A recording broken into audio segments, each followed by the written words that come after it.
martial arts and self-defense. What are the distinctions between those? They're not the same thing exactly, are they? Like, there's no way that's a real name. Look at this guy. He's calling himself the GOAT. So I guess I'm just trying to wrap my head around how those don't apply in a real life situation. Does it mean that because you train in jiu-jitsu, say Japanese jiu-jitsu, that you're going to be able to defend yourself? It doesn't mean that if you train in kickboxing, you're going to be able to defend yourself. I just thought it was like a marketing push, and it was like, this is the greatest of all time. You're not going to learn a better system. So where my adult program is, you're getting thrown in the fire day one, and you're learning how much you suck. Well, welcome. We are back for another episode, and our guest today is trained in a series of martial arts, different ones. He's going to tell us all about that. And he's studied all over the world, and he's using his vast training and experience to have formed his own system, which he now teaches to others. And we're going to dive into some of that. We're happy to have with us Kevin Goat. Kevin, thanks for being here, man. Hey, thanks so much, Mike. Much appreciated. Yeah, appreciate you being here. And, we were talking on that last name. I'm loving that last name. It's very, it's a badge of honor today. I know you said, like, when you're younger, people kind of messed with you with that name, right? Yeah, that's for sure. It was definitely, when I was growing up, it meant something completely different that we won't talk about. Yeah. But yeah, it definitely changed. Like, it was LeBron, and it means something a lot different now. Like, it's funny, a lot of people in the comment section are always like, there's no way that's a real name. Look at this guy. He's calling himself the GOAT. And I'm like, actually, guys, that's my real name. And they're like, no way. Yeah. I was like, ah, they're like, that's crazy. And Yeah. It's pretty funny. So yeah, it would be pretty cocky to like call my system like the GOAT system. Yeah. But it was more so, it was just, okay, well, what are we going to use? And like everybody we were working with was like, you got to use your name, man. So I'm like, should I have like sifu, sensei, instructor, professor, like all these different ranks that I have? They're like, just call it self-defense with Kevin Goat. And I was like, Yep. sweet. Sounds good. So, it looks good, man. Like I saw, it's funny that you say that. I didn't get the cockiness impression at all. I just thought it was like a marketing push, and it was like, this is the greatest of all time. You're not going to learn a better system. So like, it's effective marketing. I like it, man. I guess, yeah. I mean, we never planned for it that way. Like, even my academy is called CGFA, so Calgary Gong Fu Academy, has nothing to do with GOAT. But when we get like the Google searches for it, it's like Kevin Goat height, Kevin Goat weight, has nothing to do with self-defense or anything. So I was like, sure, why not? Why not? So I love that. Yeah, it's pretty good. So tell me a little bit about your background. You've trained in several martial arts. Can you give us the list? Yeah, it's a big one. So basically, I started martial arts when I was 5 years old. I was just a little that needed some discipline. So my mom threw me into karate. Karate eventually turned into Taekwondo. Did that for as long as possible. We moved across the city. I'm in Calgary, born and raised Calgarian, actually. From there, it was just too far of a drive, so we went into kickboxing. I did that till I was like 16-ish. Yeah, basically until I could own my own car, and then I got into cars, got into girls, and kind of took a break from martial arts for a couple of years. Started teaching Kung Fu for $6 an hour on a full-time basis. The Kung Fu system was combined like Choi Liu Foot, a little bit of Hung Gar, a little bit of Kempo Karate. Did that on a full-time basis till I joined the military. Did the military for 3 years. No tours or anything like that. I was injured and got in a little bit of trouble, as sometimes that will happen. Came out of the military, started training police force. I worked with a guy named Brian Willis, who owns winningmindtraining.com. He's fantastic. It was really cool. Opened up my eyes. Also, at the same time, started doing Filipino martial arts. So that's stick and knife fighting. I met my guru Joe Hungar. Shout out to him. He's in Cranbrook, BC. From there, went to Wing Chun Kung Fu. Got into Hapkido. Did Shaolin Kung Fu, Brazilian Jiu Jitsu. I now finished my black belt journey in that. And that whole time I was traveling around the world, learning all these different systems, learning a lot about Kung Fu, learning more about myself. And on all the plane rides, I basically said, I was teaching full time, but they were very great. So we had a studio it was like 1,200 students at the time. So very, very big studio. Allowed us to actually have like a salary, which is unheard of. Allowed us to have benefits. So all these Wow. great things. So it was nice to be able to see what a martial arts instructor could actually be like, what a life could be like. Because teaching for $6 an hour, you're like, I just love my job. This is great. But when I was working for them, it was fantastic. And basically, I was like, I got to start my own thing. I'm like, I'm seeing holes in a lot of these systems. And what I really realized was my mindset towards all my martial arts training was actually built to what I call the martial versus the art. I love martial arts combined. The art is fantastic. You learn about flow, sensitivity, but really a lot of what I believed in was to be able to protect myself and protect my family.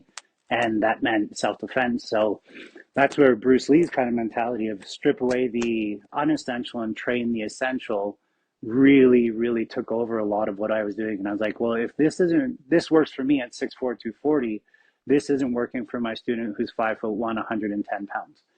I need to teach stuff that is going to work for everybody, and we need to be able to train it with a what I call a self-defense mindset. Hmm. And that changed a lot of what I trained and how I choose to allocate my time for training. So, Okay. yeah, So you train now in your own system, and I want to yep, get into that a little yep. bit. But you made a distinction there when we were talking martial Hmm. arts and self-defense. Yeah, What are the distinctions between those? They're not the same thing exactly, are they? no, they're completely different. You can train in a martial art, and aspects of that martial art can be used for self-defense for sure. But it doesn't mean that because you train in jujitsu, say Japanese jujitsu, that you're going to be able to defend yourself.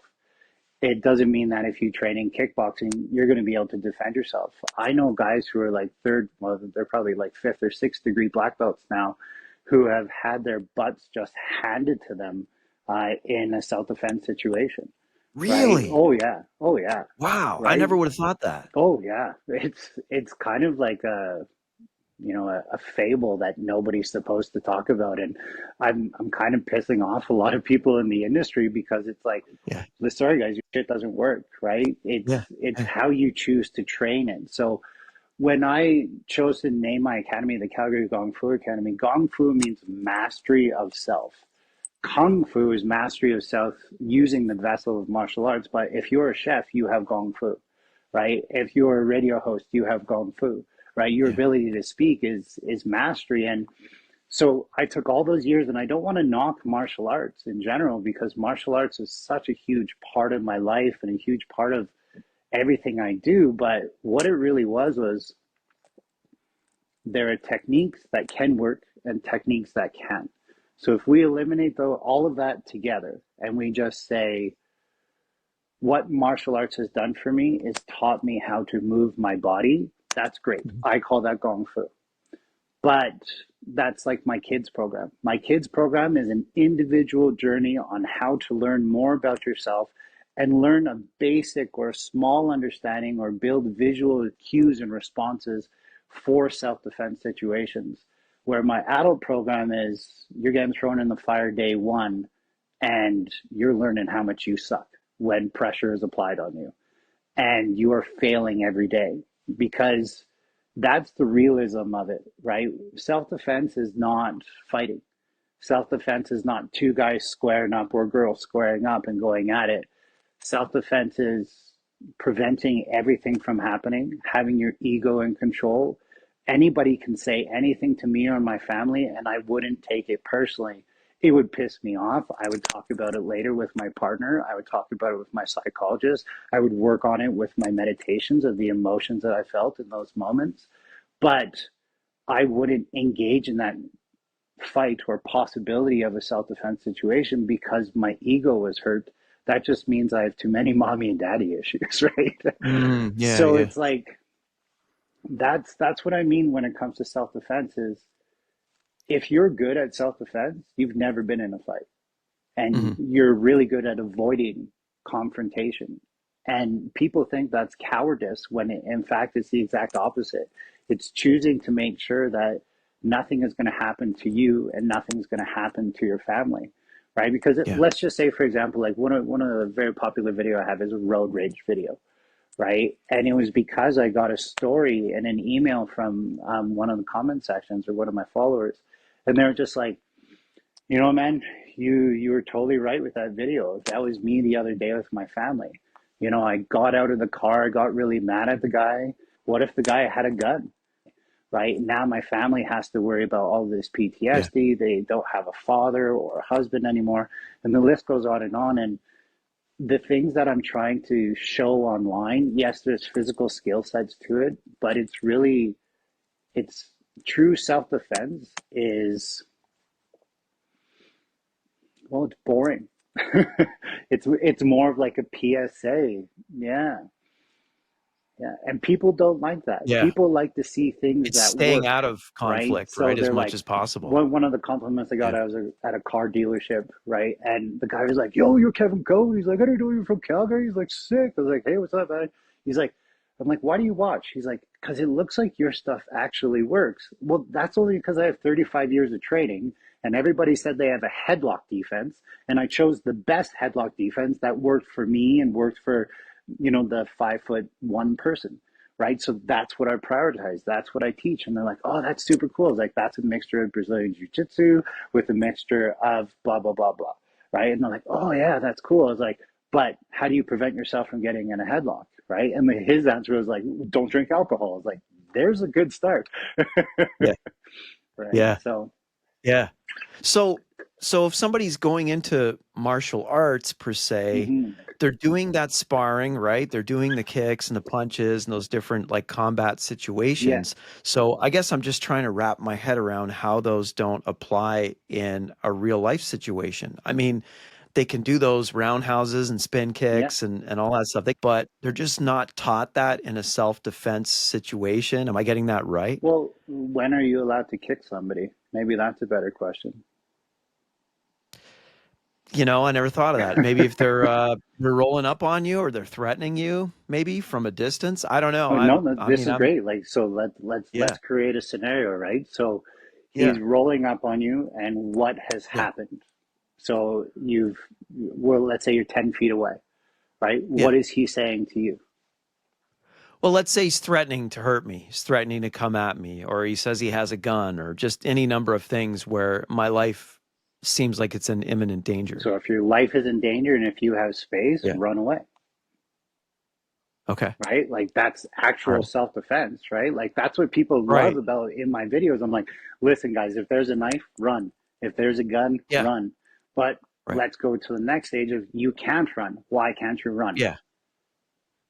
You're cornered. You're in a, I don't know, a restroom cubicle. There's nowhere to go. Okay, so all of those are, I like those, but those are very specific. Let's just go to the Yeah. idea you're with your family, Okay. right? So I mean, do you have a wife, girlfriend, Yeah. Yeah. I got a wife and kids. wife and kids, right? So you're out with Yeah. your wife and kids. Do they have training and do they know what to do? My kids have some jujitsu training. Yeah, are Yes. they gonna fight? And grown man, My older son may try he to. My might. younger son's pretty small. Okay, Yeah. so in your case, then, does your wife and your younger son know what to do if that happens? Not specifically, no. Right? So right away, there's no situational awareness, environmental awareness, and self-defense hasn't been had as a conversation at the family dinner table, right? Or a car ride or whatever, right? So in my family, I'm the protector. So my girlfriend and our three kids, she knows to get them back to the car as quickly as possible and start filming. And I am going to stay there. So I have X amount of time to have to defend them until I know that they're safe. So in my circumstance, I have to hold my ground because I am the thing that is going to make sure that they're safe. I am the sacrificial goat. Yeah. Right? So I am Yeah. here and this is it. This is because I have the most amount of training. If somebody else in my family had more training, that I could maybe be as more like a backup role, or my role is to get the kids to the car, right? Like my stepdaughter, she's 16 years old, 15, 16. There will be a point where she will take over the role of my partner, and now my partner can stand by and be closer in case I need backup or in case somebody else jumps in or whatever, right? But you can see Yeah. that we're in a very, there's so many questions that need to be asked before we even get to the roundhouse kick to the head. Okay, so Right. let's say they've been trained, and if not, they will be after tonight's conversation at the dinner table, I hope, Yeah, right? So absolutely. we take that. So they run back to the car. You're there alone and you're here. So now let's say that there's been somebody filming it the whole time and they've been fumbling with their phone and now they pull out the phone and now it's the assaulter or the possible aggressor and it's you, right? What verbal conversations are you having with them to set the context? So you said that they are going to kill you, right? So right away, your family knows to run, and ideally, you run with them at that same point if they say that they're going to kill you. What if they say they just want to fight you? What are you legally allowed to do? Where do you live right now? What are your laws?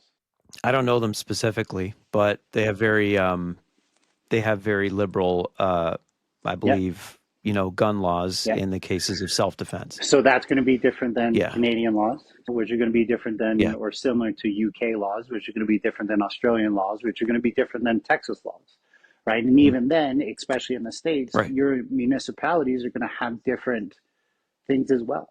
Right. I actually, like, no word of a lie, just did a podcast before this, right? That will show up on my channel where we talk about this exact same thing. So that's why it's so cool that we're talking about something Mhm, very similar because all of that is going to dictate what you mhm. can do. Your laws and regulations are going to do this. So without setting a very specific area for what you can do, I don't want to go down the nuances of that. You feel threatened. You've chosen to Yeah, hold your ground while feeling threatened.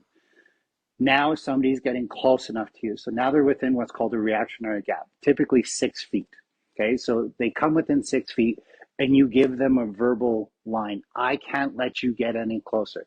Thank you, Chael Sonnen. He nailed it. I love that. It's succinct, it's holding your ground, it's being affirmative, or sorry, non confrontational, yet you're strong.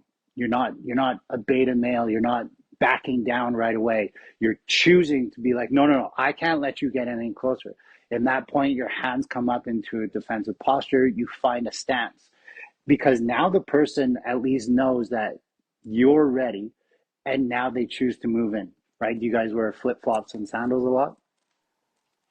I hate wearing You do. flip-flops. I'm always wearing Always closed closed shoes. shoes, Yeah, right? can't So that's stand them good. unless I'm Right? swimming. And that's Yeah, fantastic. But yeah, let's say you're swimming. Let's say you're at the beach, right? yeah, So now you go yeah. throw a kick with flip flops on and you fall on your ass.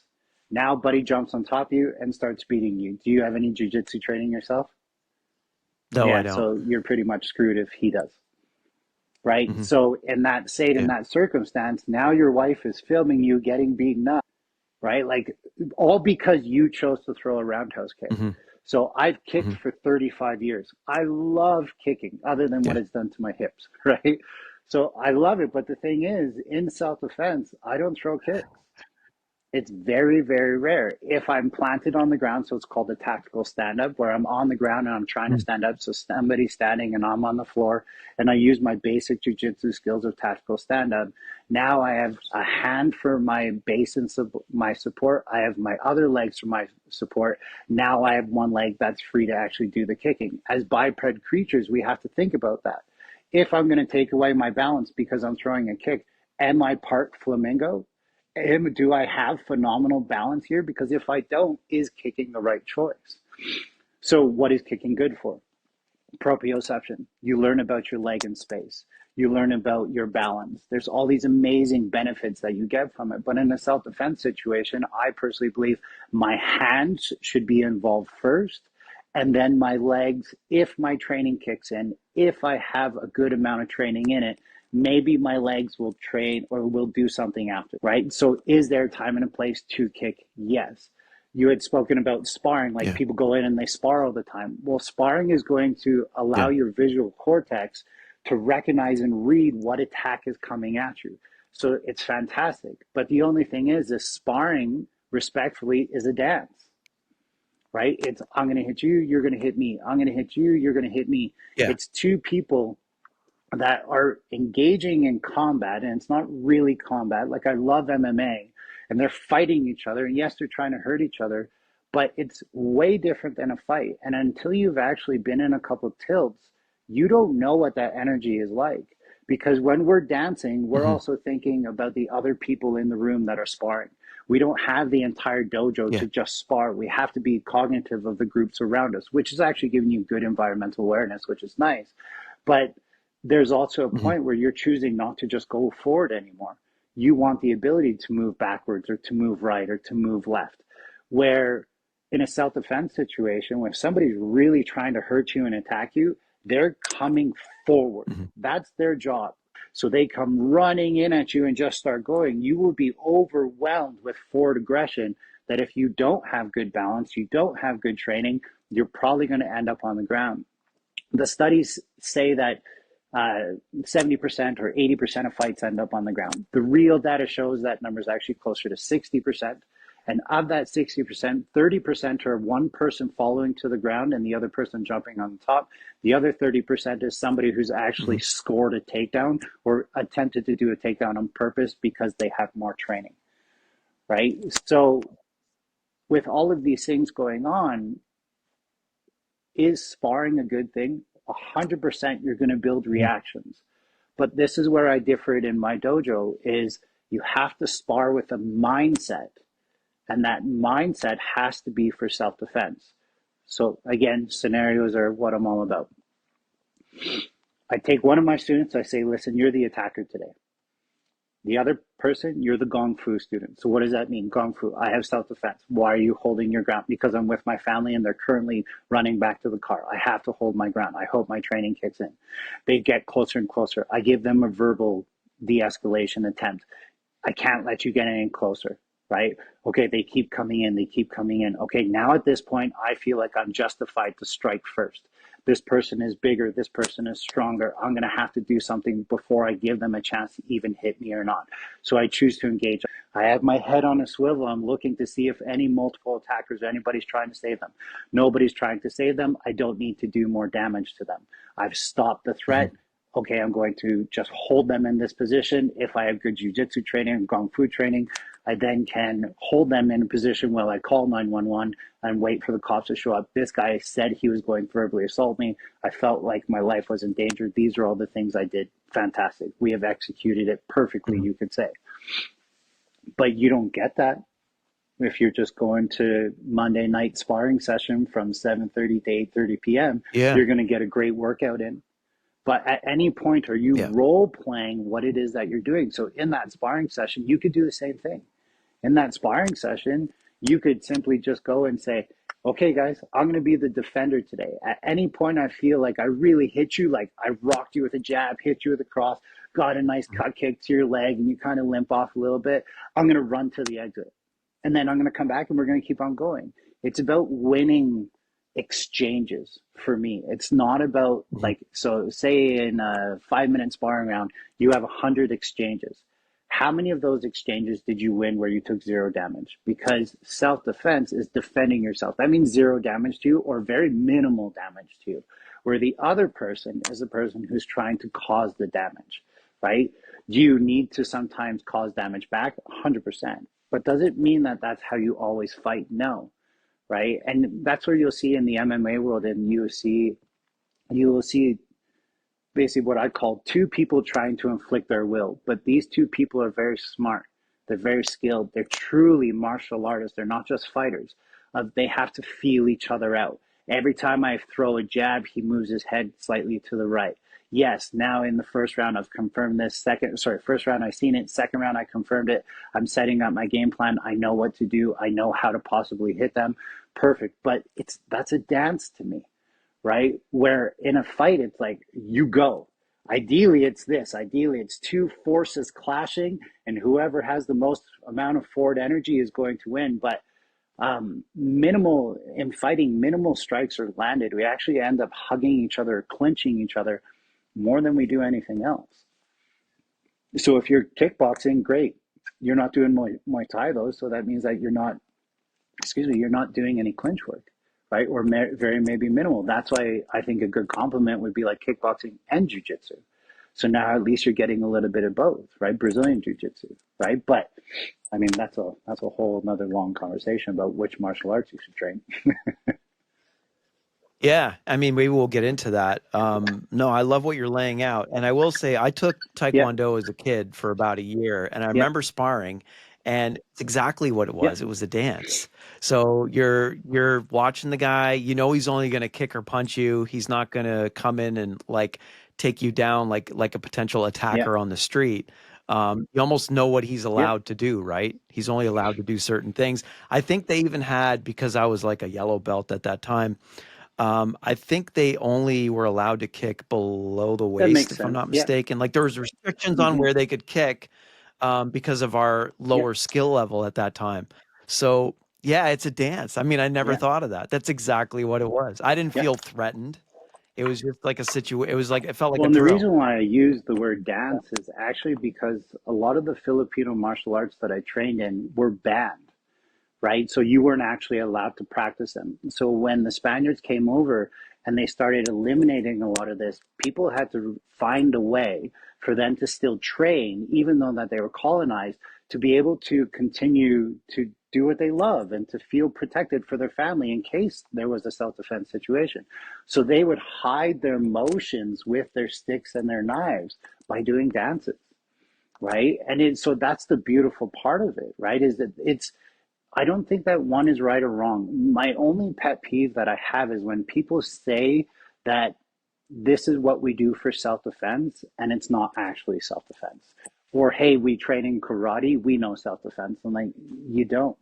The only way that you're going to know that Yeah, is if you tested it, right? And even that test has so yeah, many different variables. Maybe you got the upper hand that day, maybe you didn't.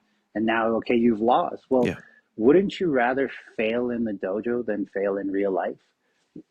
And this is why yeah. we Of call it course. pressure testing. So if you're not pressure testing your skills, if your dojo doesn't really do that, totally cool.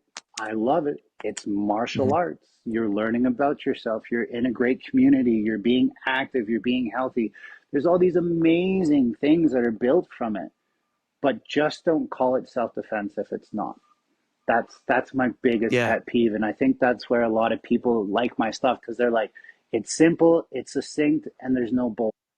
And I'm like, well, yeah, I'm not going to yeah, do a no, what do they call it? No touch chi knockout to you where I never laid hands. Like, guys, come on, you're killing the martial arts world here, right? Right? But yeah, I think people are starting to figure that out, right? I think people are really yeah, getting a new understanding of what techniques could work and what techniques shouldn't. And then one thing I'm really trying to add on there is it's the mindset though. It's what mindset you have with your training because you can very easily have a self-defense mindset and still train your martial art. Just make sure it's cool with your sensei or your sifu first, right? So that you don't get in trouble, right? And that's where like open mat sessions could be good of nobody's really formally instructing. We're just messing around, doing things and having fun, right? And I think that's hugely important is to make sure you're having fun if you're training. yeah, yeah. So My It's funny. My son used to take karate when he was younger, and he did that yeah, for a couple of years, and it was literally just the motions, right? So it was a certain amount of yeah, kicks he had to memorize and perform. yeah, And yeah. we didn't really feel like it was what we wanted him to be able to defend himself. So we moved him Hmm. to jujitsu. Big shout out to Adam if you're listening, because he's the guy that heads it up. And it's a very like self-defense focused jujitsu um, place. Nice. Yeah. And it's totally like focused on real life situations. That's literally all they do. They implement the Yeah, techniques, but it's all like real yeah, life scenarios, like what you're giving us today. And it's nice. such a big difference in my opinion. And that's what I wanted him to know. Like karate, the karate place he was at, the dojo was it was more just on the martial art. It was like arts focused and not so much Yeah, real life focused. And so yeah, I see those distinctions. I've seen them firsthand, and people yeah, really have to know what they sign up for when they try to go to these places, whether it's going to be for the martial arts side or the yeah. the self defense side. It's an important distinction that you've really helped clarify, and I appreciate that. Well, a lot of people just don't know Yeah, better. Like to be honest, like it's not even like a naivety thing. It's just they just don't yeah, know, right? I still have parents that walk in that have been training with me for like 4 years, and they're like, "Yeah, you know, Johnny's gonna miss karate this weekend." I'm like, "Oh, when did they start karate?" And they're like, "Oh, no, no." I'm like, "Can we book a makeup class?" I'm like, "Oh, yes, the Gong Fu Yeah. class is available," right? But right, maybe I'm too much of a smartass, right? But I it's love that. the well, it's that's the thing though, right? Is I there's three techniques I teach that are karate based, right? But the what I learned from karate is it's hard versus hard. Yeah. So hard versus hard energy is fantastic, but what if they outweigh you by 140 Yeah. pounds? Do not go hard versus hard. So within the first three belts with me, as you learn about hard versus hard energy, somebody throws a Mhm. big haymaker at you and they outweigh you by 100 pounds, duck. Don't block that, duck, right? Because Mhm. you're not going to be able to have the power to do that. With that being said, with enough training, you will be able to build the power, but you're not going to get it right away. Mhm. It's going to take time. It's going to take failures, right? So, for example, like I have the kids, we call it a block, right? So, a double forearm block. And in order for them to earn their yellow stripe as an orange belt, I literally come up and I smash them, right? And the first couple of times they're blocking and they're hitting themselves in the face and they're like, "Oh, why'd you hit me?" I'm like, "You hit yourself." And they're like, "What do you mean?" I'm like, but it's them doing it. And they're like, "Man, I don't like this feeling." Some of them will cry and I'm like, "You're okay, you're safe." I'm like, "If you need a minute, go and, gather your emotions, come on Yeah. back when you're ready." And most of the kids are like, "No, I want to earn my stripe. Can you do it again?" And I do it again. Boom, they come in with a really strong Mhm. block. Like, I outweigh some of them by 200 Mhm. pounds. But when I throw that punch at them, eventually, when they figure out the structure and the technique, they fly across the room, but they don't get punched by me and they don't get punched by themselves in the head. That says Mhm. something. There's a lot of confidence that's built in that moment. And in that journey, that's why I teach both. Hard versus hard is fantastic. Hard versus soft is fantastic. Soft versus soft is fantastic. But What do that's you mean by part of the that? journey. Soft versus soft, like the impact when you're going through Um, things? What do you mean by that? Soft versus soft, like the easiest way to explain it in North America without getting all like Eastern kung fu is boxers. What do boxers do, right? Typically, they don't cover a lot. They'll typically cover for body shots and things, but like look at two high level boxers that love their head movement. They're slipping punches and ducking punches all the time, and it's this beautiful display. That's soft versus soft, right? Where hard would be like somebody's clashing in to try and to stop that punch coming at you. Mhm. Either way you look at it, a soft attack doesn't really exist, Yeah. right? When somebody's trying to hurt you with their hands or their legs, they're trying to hit you, that's going to be hard energy, Mhm.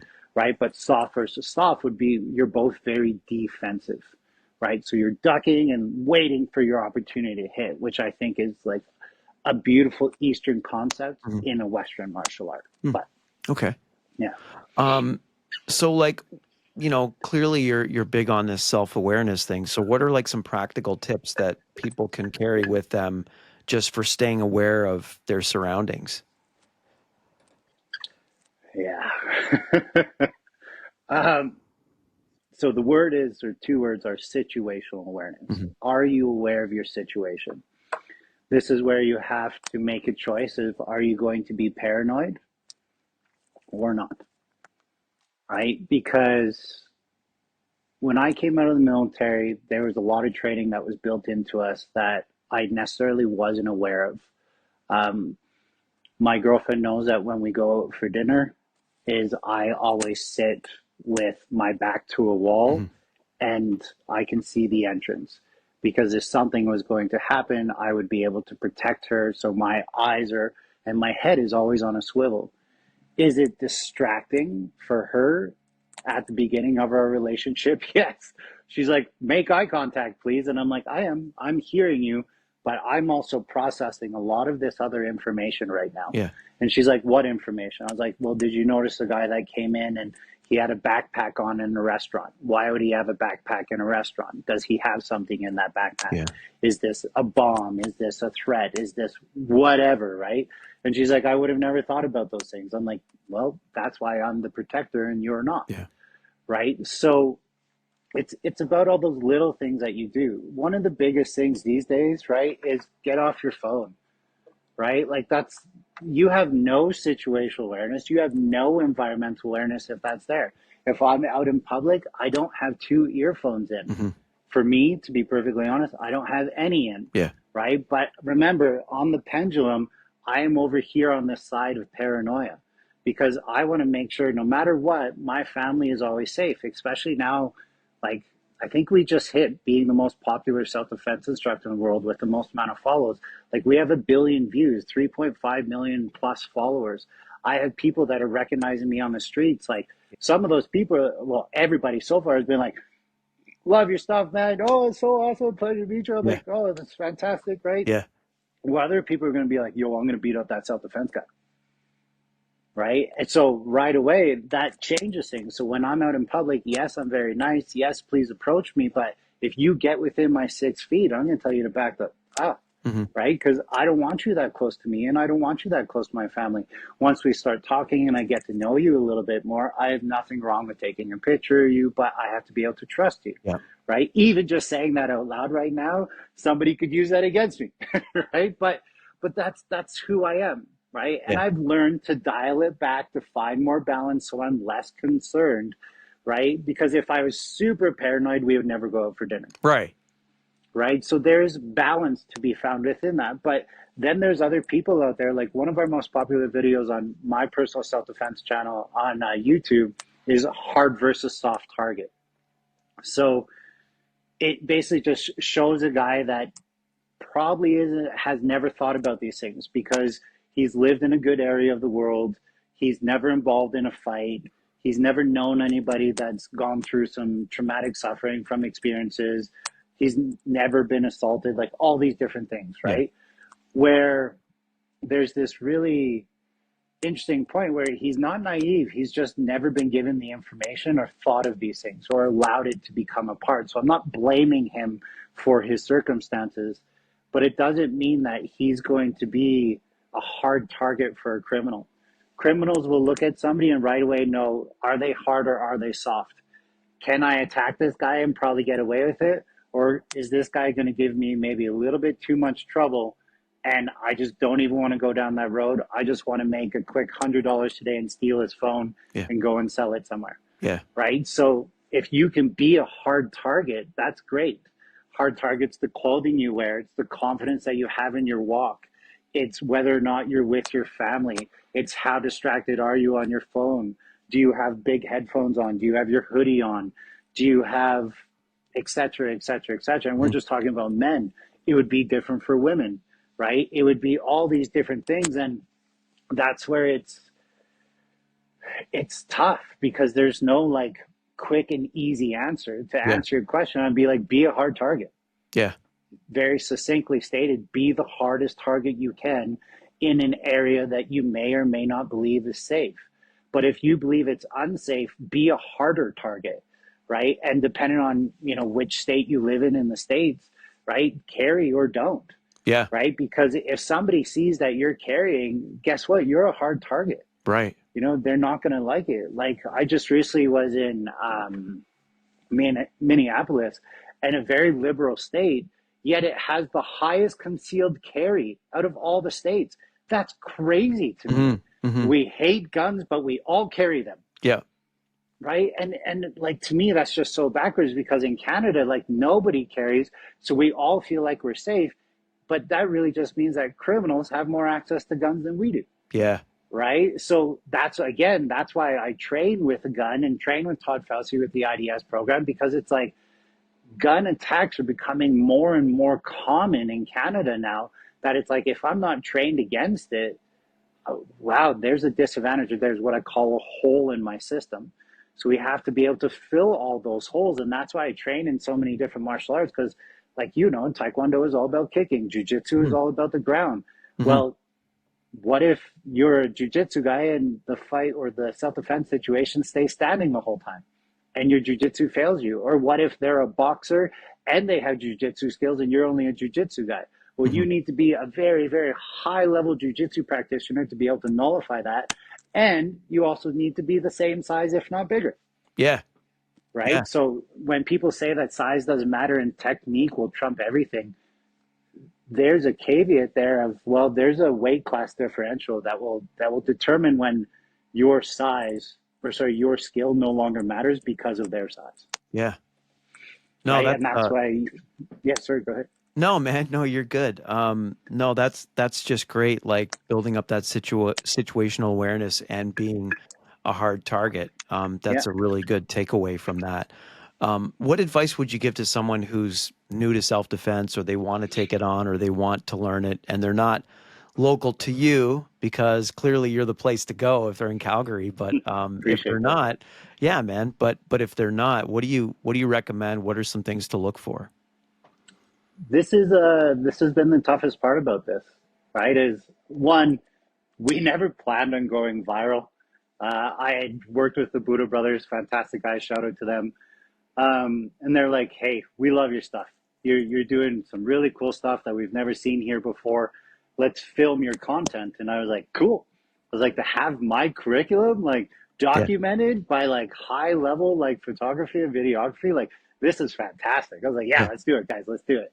Um, the course sales did pretty good, but one of the videos that we put out, the headlock video, did like well, I think it's like near 200 million alone for that, Wow. right? And it's Mhm. like, so people obviously related to that. Why did they relate to it? I don't know. Um, we don't know why things go viral. So it went viral, and we're like, okay, well, what should we do? And it was like, well, people should buy this course. They should buy this course. That will help them train in my system. Yeah. But the system is martial arts. It has martial arts with a self-defense mindset, but it's not just for self-defense. So the question that I tend to ask people now is, I'm like, how much time are you willing to commit to your training?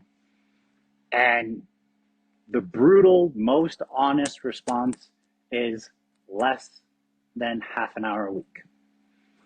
And I say, okay, in a half hour a week, don't do anything physical. And like, what do you mean? I was like, don't do anything physical. I was Mm. like, you need to train mentally more than anything. You can do that by watching my YouTube videos. You can do that by just scrolling through all my shorts. We have posted so many videos by now that you could watch a 30-second video and then you can go and train that with your family and get your reps in. Sure, that's great. Mhm. But the odds of you going and finding a family member and going and training that after you've been at work for 8 to 10 hours a day, plus commuting time, depending on where you live, you don't want to do that.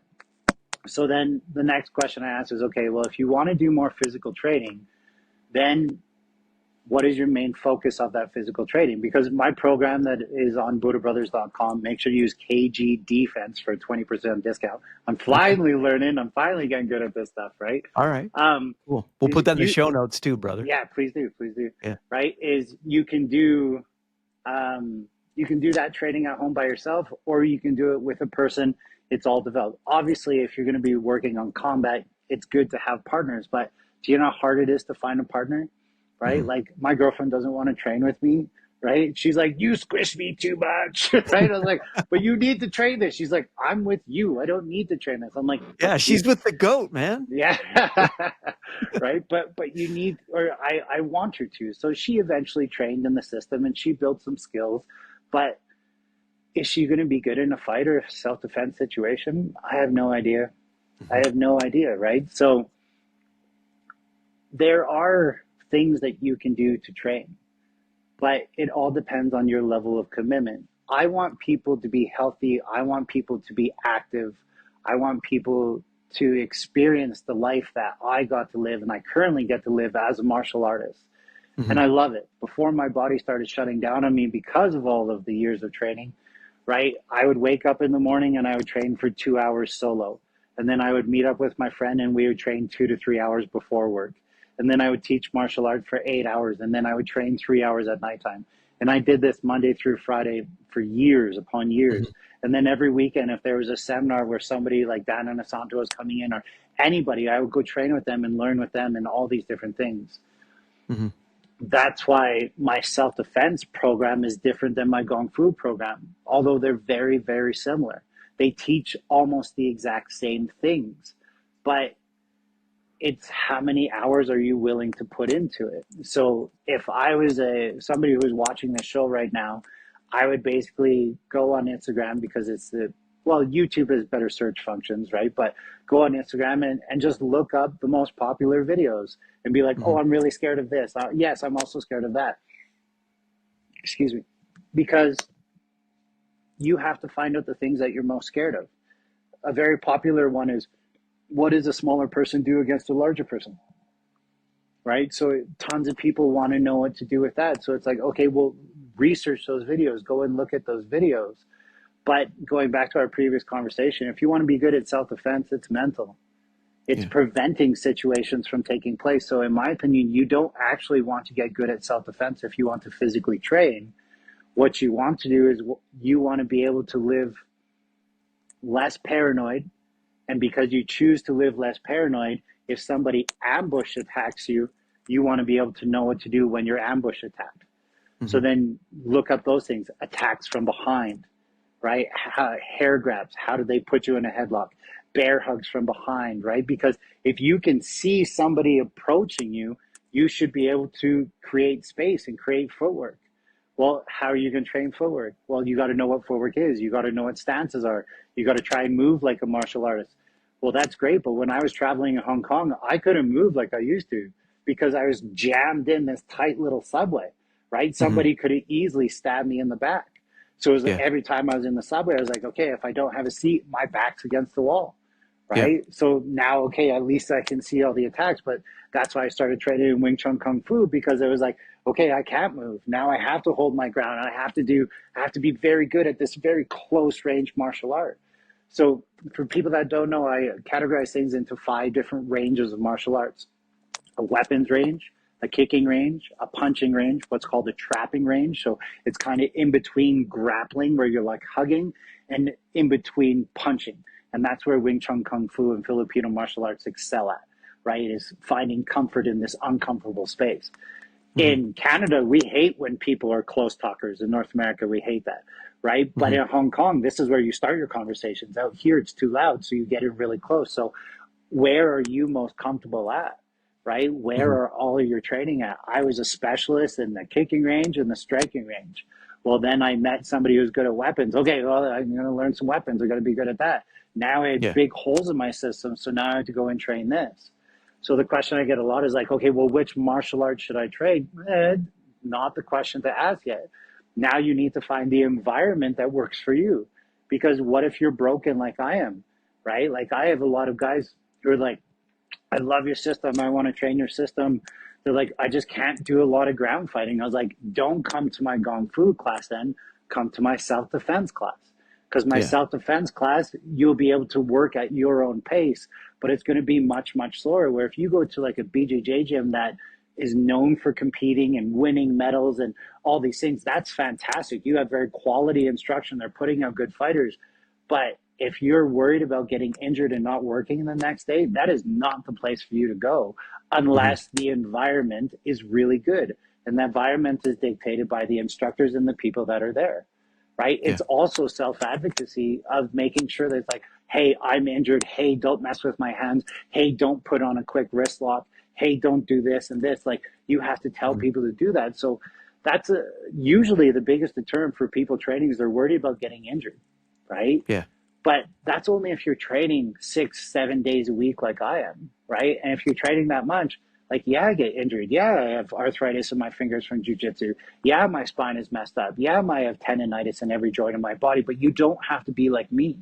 You don't have Hmm. to be a dedicated, super passionate teacher slash martial artist who's going to train in all these different systems and accumulate over 45,000 hours of hard work and effort into that, but you can still build confidence. I have a guy he first came in to just do something with his son, and it was something they could do together. And now his son is off on his own journey, being 18 years old. He's in Ecuador doing his own thing, which is awesome.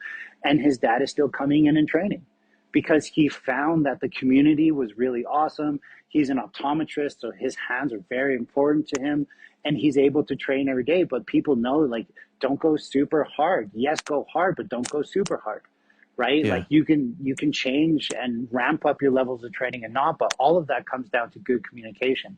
And that good Hmm. communication should be set forth first by the instructor, and that should be reflected in the students. And if that's Hmm. not taking place, maybe find that environment that you're looking for. So a lot of people are like, well, whatever is closer to me, that's great for your kid, because at least they're learning about their body. They're learning what I call proprioception, where your arms and legs are in space. You can learn that in a kata very, very well. It is fantastic, but it's not going to be self-defense, right? Yeah. Not situational. Well, it's even then, like, if I had just a pure self-defense school, it wouldn't be as profitable as mine is, because it's Hmm. boring. It Yeah. is like, when you come into my self defense class, like most of the people that do my self defense classes at 8:30, they've already done a gong fu class, so they've already done MMA for the street. They're exhausted, and then they come in and then they do another class, which I call a sensitivity class, which is a little more chill, still very physical though, still very martial arty. And then the self defense class after is, it's like, okay, now they know half of the class is going to be talking in theory and scenarios. The other half of the Yeah. class is going to be working on the physical things that we talked about in that bad or worst case scenario, right? But if I was just a pure self defense school, and there's a couple guys who do it, and I really like them, they're talking theory 90% of the time. Hmm. There are going to be people who really like that and people who love it, and they're going to be like, I have such good self defense, I have such good awareness. But what I found in my days owning a martial arts school, it doesn't pay the bills, Yeah. right? And that's why typically they'll do workshops or seminars versus them owning their own school, because people want to work out, people want to sweat, they want the best of everything, especially in North Hmm. America. They want to work out, they want a good community, they want a stress relief, they want to turn themselves off from the day of work, of family, of whatever, of just life in general. They want to feel like they're learning something about themselves, they want to feel like they're growing, they want to feel all of these amazing things. Hmm. And that's why I created my Gong Fu program first. But I had some people who were like, listen, man, it's just so physically intense. Like, it's tough. I can't be banging with these 25-year-olds every day. I'm like, are you self advocating? And they're like, I'm not very good at that. I'm like, okay, well, one, work on your communication skills and get better at that. And they're like, well, you can't teach an Yeah. old dog new tricks. I'm like, okay, you're locked into that belief system. I'm not going to dive on that. Why don't you Yeah. train the self-defense class? And then they love the self-defense class, right? So Hmm. there's a lot of good martial art organizations will understand that, and they will offer different classes based upon what you need and what your requirements are, right? And if you haven't found that, look for that. Um, Ideally, though, like, just train my system, right? Hire me to come out and I'll train you guys. I Is it in the books to create an affiliate school one day? Maybe, but I got to find Hmm. the right person. I got to Yeah. find the people that believe and that want to create the same thing I do. I have a very, very successful dojo. I have a very successful academy. Um, but it's because I've been a part of martial arts for 35 plus years, and I know what sells and I know what doesn't, right? And a Yeah. lot of my kids program, what I'm actually doing is I'm teaching them about life skills. So like in the kids program, we do a good warm up so they get sweat and so they listen better. Then we do kicking, even though that you already know my thoughts on kicking. And then they play a game. And then after the game, we have a talk for 5 to 7 minutes about philosophy. We follow Miguel Rodriguez's 4 agreements. We're talking about all these things. We're talking about self-defense. We're talking about first aid. We're talking about, how to respect your parents. We're talking about discipline. We're talking about all these amazing things that martial arts has taught me over the years.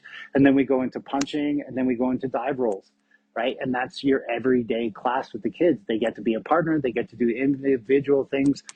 It's fantastic. It's a great way for parents to be like, this is a phenomenal program. And then at the end of their journey, when they become a junior black belt, if they become a junior black belt, I only have 2 in 6 years of being open.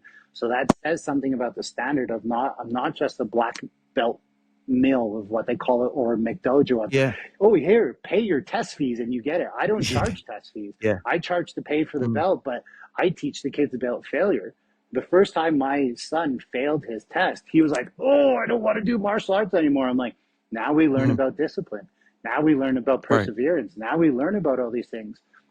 And I want it to just be a part of their everyday life. So I don't want to have a special event where they have to come and pay $80 to test when they're really Yeah. not prepared for it. It's like, no, if you're Hmm. prepared, you'll pass, you'll get your belt, and your parents owe me $10 for the belt. That's it. Next. Right. But that's Yeah. how a lot of places make their money. So Once they earn their junior black belt, though, now I say, okay, now you get an automatic blue belt to my adult program. Do you want to learn how to use all that stuff that you learned? And some of them are like, yeah. And some of them are like, no, I'm good. I'm good. I know what that means. I've seen the adults. I've seen them sweat. I've seen them have, bruised and black eyes. I've seen them have bloody noses. I see the throw up counter you have above the door, right? Because it's intense. It's physically intense. But when Mhm. I force my students into the most uncomfortable positions because in that moment they lack situational awareness. They got the better of them. The attacker punched them, sucker punched them. They didn't even see it coming. They're on the ground. They're coming to all dazed. And the person jumped on top of them in mount and starting to rain down punches that could possibly kill them. Go. And Mhm. if you're not failing every day in class, you're not learning. So it takes a special kind of person to do that. And the people that do it love it. The people that don't do it end up loving it after they get past themselves. And by Mhm. themselves, it's always themselves that are in the way. But I also believe that's why jiu-jitsu, Brazilian jiu-jitsu, is becoming the most trained martial art in the world right now, and the most popular one. Is it's not just the physical attributes that are built. People have lost hundreds of pounds, which is amazing, but it's Mhm. because of the mental struggle that they have to get over. It's because they realize that the first 2 to 5 years of Brazilian Jiu Jitsu is going to crush your soul. It is going to make you want to quit every day. It is going to make you want to not go. But you will find the discipline. You will find it somewhere inside of yourself. You will find the community. You will find the environment, like I said, that will bring you coming back for more because, and that's why people get addicted to it because they almost use it like a scapegoat to get away because of how Mhm. good it's been for their life and how good it's been for the things that they've done. I got to experience that with the old school martial arts in the striking world, but that's rare these days, right? So when jujitsu did it, and I was like, okay, this is a complement to my system now. This is going to help people Mhm. understand, but some people aren't ready for that. And in my opinion, 99% of the world is not ready for that. And it's that Wow. 1% of the world, if not less, that really want to put in the time and effort to go through that suffering every day. Because if I Mhm. was depressed and if I was going through all these things, which I have, it's very hard to get into somewhere and feel worse about yourself. But that's only because Mhm. you have a bad mindset that you're going to feel worse. You're going to feel better. You're going to get to sweat. You're going to get to release all these things. You're going to have all these endorphins into your body. Your whole body's going to feel better. And even though that you sucked that day, you got tapped out 100 times, you still Mhm. did something that normal people won't do. So you're choosing to face your suffering. You're choosing to take power back. You're choosing to take control back. And I think that's a huge gift. But for the people Mhm. that don't want to do that, I respect you. I acknowledge you. I see you. I see that you're busy. I see that maybe you're a single parent and you don't have time. And when you do have half an hour for yourself, when your kids have gone to bed and you just have time, you just want to sit there and scroll. So scroll, but Yeah. scroll intelligently. Scroll or listen to podcasts that are going to help you feel better. And maybe this conversation that you and I have can help people just be like, you know what? I'm just going to watch a couple of Kevin's videos. Because to be honest, Yeah. Mike, 2 years ago, I was like, why are we not getting more sales? Why aren't people wanting to trade? Oh, I can't believe this. Come on. This world is a crazy place. This world is getting worse and worse and worse every day. I don't understand why they don't want to do this. But I've Yeah. got to a point now, I'm like, oh, well, I've accepted that they don't want to do it. So why? And then I start thinking about, well, why don't they want to do it? What kind of personality doesn't want to do this? Well, there's a reason why all my shorts videos. So for people that don't know, short videos are less than a minute, right? For all my short and succinct videos, we get massive views, massive viewership, massive followers, all these amazing things, right? But long videos, all my long videos that have my heart and soul and my martial arts and my gong fu and everything I want the 99% to train, I get like 2,000 Mhm. views on, bro. I get like nothing. I go from like 120 million to 2,000. And I'm like, okay, well, there. You have your numbers, Kevin. You have your data. It's because they don't want to do it. People want to Yeah. watch the scroll, they want to see it, and they want to be like, oh hey, I think I'll remember that one day. Sweet. Thanks, man. Yeah. That looked like it worked. You're Yeah. awesome. Like, cool. There you go. Cool. Yeah. If that's all your life will give you, then hey, at least you're doing that, right? Yeah. And No, I love your Instagram appreciate it. feed, man. It's what made us reach out to you. And yeah, tell us, how can people find you? So my tag or my handle is at self defense goat, spelt the American way, so with an S, not a C. Um, Facebook, self defense with Kevin Goat. Facebook has been really tough on our page, to be honest, in our accounts. We had like 1.5 million followers on a page. One comment got it shut down. Still haven't got it back a year later. Wow. Started another page. That Wow. page got up to 70,000. Again, one video that was our own video got flagged by AI and shut us down. So it's been a pain on Facebook. I'm not gonna lie. Meta, if you're listening to this, like sort your stuff out. The creators are gonna start leaving your programs. Um, Yeah. Instagram is great, even though it's owned by Meta, but Instagram has been fantastic for growth and for everything. If you guys want to talk to me on there, I give you guys of every video we post every morning. I'll give you guys an hour of my time for commenting. So if you do have questions, go there. If you ever have specific questions, as long as I have time in my day, which is less, but I'll do my best to get to you guys. Just shoot me an email at calgarygongfu@gmail.com. If you forget that, just go to my website at calgarygongfu.com. Or nowadays, it's pretty cool. Just Google Kevin Goat and you'll Yeah. find it, right? And you'll be able to see on my website, I have a knife defense course that I did as well with one of the best Filipino martial artists in the world, Guru Dean Franco. It's a full knife defense program because of all the knife attacks that have been taking place. So there's a lot of places that you can watch. YouTube is obviously there. YouTube is What's the YouTube handle? self defense with Kevin Goat is the channel. Okay. So it's all Okay. fairly simple. At self defense Goat or self defense with Kevin Goat are going to be the best ways. I'm always available for hire for seminars. If you guys want to bring me out to your location, you're more than welcome to come and train with me. You know, obviously you got to travel to Calgary, Canada for that. Those are the main ones right now. We're going to try maybe looking at school, SKOOL, and it's meant for those dedicated people. And we're going to maybe see if that platform is there. I'm going to be very vulnerable and honest right now. In Canada, we don't make money on Instagram. We don't make money on Mhm. TikTok. The only way that we can make money was Facebook and YouTube. So if you guys want to keep uh, these channels alive, you guys gotta like and subscribe. You gotta watch the videos because we're not in control of that. You guys are, right? And the whole reason why I continue to do this and invest money into do this. Yes, it'd be nice to make some money back, but I really do it because I want to make a difference in this world. And I know that Mhm. sounds super cheesy, but it's the truth. And if you don't believe it, I can tell you how much money I've spent and lost in pursuing this goal for you guys, right? Has it given me a couple more students at the dojo? Yeah, a couple, but not a ton, right? It's Mhm. really the stories I love the most are in the comment section and in the emails of, bro, you saved my life, right? Is Yeah. I got attacked with a knife the other day and I defended myself using your skills and I got cut, but I think I really would have died. And, you know, and hey, man, thanks so much. I learned to check my ego with this road rage incident that I had. Those are the stories that keep me going every day with this because I'm very successful as an academy or dojo owner. But Mhm.